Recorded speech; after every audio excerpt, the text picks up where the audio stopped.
পাঠ করছি স্বরচিত কবিতা মধ্যবিত্তদের স্বপ্ন দেখতে নেই।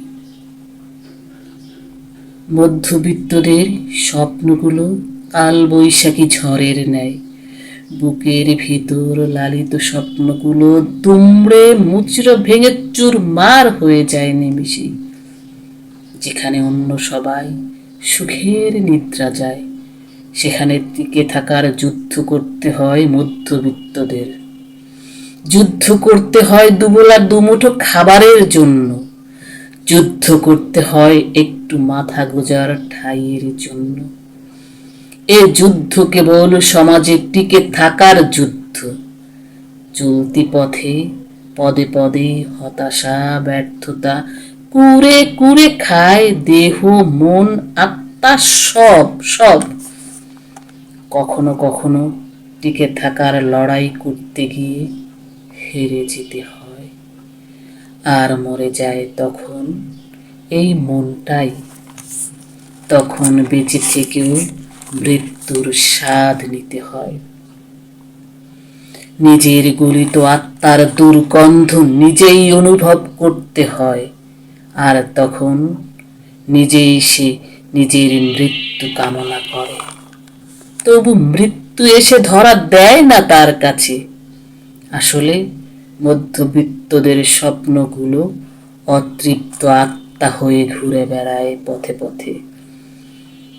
প্রেম ভালোবাসা মধ্যবিত্তদের কাছে বিলাসিতা মাত্র।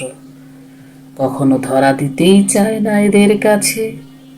যদিও বা কভু প্রেমের ফুল ফুটেও যায়, তার পরিণতি কখনো শুভ হয় না। বিচ্ছেদের অনলে পুড়তে পুড়তে চোখের জল শুকিয়ে যায়। মরুভূমিতে পরিণত হয়ে যায় এই বুক। বুকের ভিতর পুষে রাখা সাজানো গোছানো স্বপ্ন ধূলিসাৎ হয়ে যায় কোনো অজানা ঝড়ে। এভাবে একদিন মধ্যবিত্তরা জেনে যায়, তাদের স্বপ্ন কখনো পূরণ হবার নয়।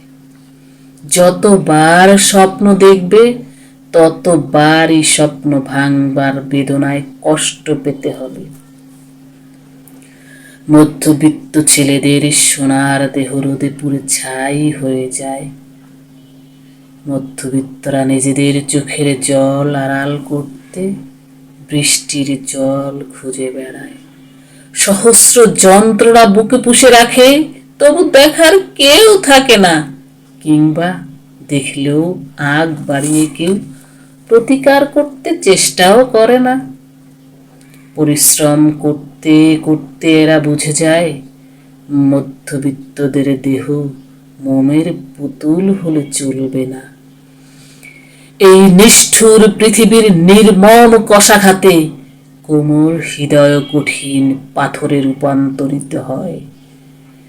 দিন শেষে ক্লান্ত শ্রান্ত এবং শূন্য পকেটে ঘরে ফিরে নিজেকেই নিজে সান্ত্বনা দেয়, মধ্যবিত্তদের স্বপ্ন দেখতে নেই।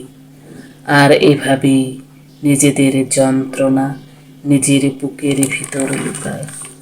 ধন্যবাদ।